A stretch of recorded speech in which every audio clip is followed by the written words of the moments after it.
10 recently fired members of parliament, MPs, from the MK Party have filed a lawsuit against former South African President Jacob Zuma in an unexpected legal development.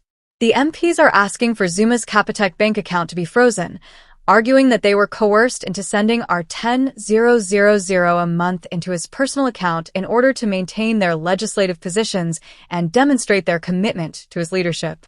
The MPs claim that Zuma forced them to make the payments in order to keep their seats in parliament and show their support for him and the MK Party, and that they were not voluntary. They assert that Zuma used financial leverage to keep control inside the party ranks and requested monthly deposits to strengthen his hold on the MPs. This lawsuit highlights political allegiance and the morality of financial influence in South African politics by bringing to light grave claims of corruption, coercion, and abuse of power inside the MK Party. The MPs contend that Zuma used financial links to guarantee steadfast support, making these monthly payments an exploitative form of control and a blatant abuse of power. The lawsuit comes at a time when corruption and moral behavior in South Africa's political system are being scrutinized more and more. Zuma, the nation's leader from 2009 to 2018, has not yet responded to these charges in public. His legal team is reportedly putting up a response to refute the MP's allegations, according to those close to him. The verdict in this well-known case may have long-term effects for Zuma and the MK Party, perhaps establishing a precedent for the financial exploitation of public officials. The MPs expect that by pursuing legal action, accountability will be achieved and that the misuse of financial power to manipulate and influence members of political structures will be exposed. Given the prominence of the parties and the seriousness of the charges, it is anticipated that public attention will continue to be strong as the court procedures unfold. The public's perception of financial ethics and political allegiance in South Africa may change if the MP's charges are validated. Due to the alleged financial arrangements inside the MK Party, the country will be keenly monitoring whether Zuma and his cronies will be subject to any legal repercussions.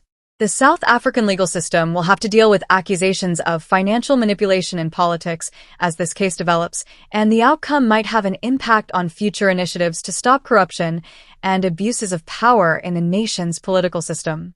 Once more, in a heartbreaking turn of events, 11 MK Party MPs who were recently removed from office have filed charges against former President Jacob Zuma. The MPs are attempting to suspend Zuma's personal Capitec funds, which they allegedly promised to have at least R10,000 on hand at all times. According to them, Zuma asked for the payments as a sign of his commitment to the MK Party and his plan. Claims that these MPs were coerced into making significant, regularly scheduled contributions to Zuma's personal record cast doubt on the evidence. The MPs presented the shops in accordance with their circumstances in Parliament and ensured that they progressed faithfully to Zuma, who has been a key player in the MK Party. With a monthly request of R10,000, the MPs affirm that they were forced to demonstrate their financial stability. Because of this legal activity, the MK Party and its ties with Zuma have been the focus of critical investigations of debasement, coercion, and the abuse of force.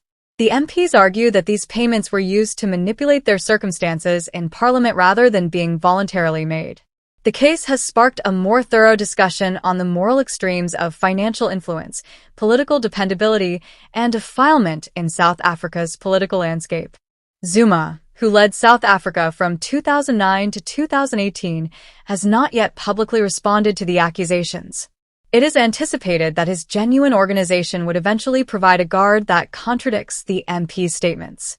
Given that it provides insight into the inner workings of political dependability and financial influence inside South Africa's political system, the legal case may have significant implications for Zuma and the MK Party. As the case progresses, the broad set of laws in South Africa is being closely examined, with a focus on how it responds to allegations of monetary influence over governmental matters. If the MP's accusations are validated, the case may establish a benchmark for political leaders' accountability for using their financial power to influence and restrain their fellow lawmakers.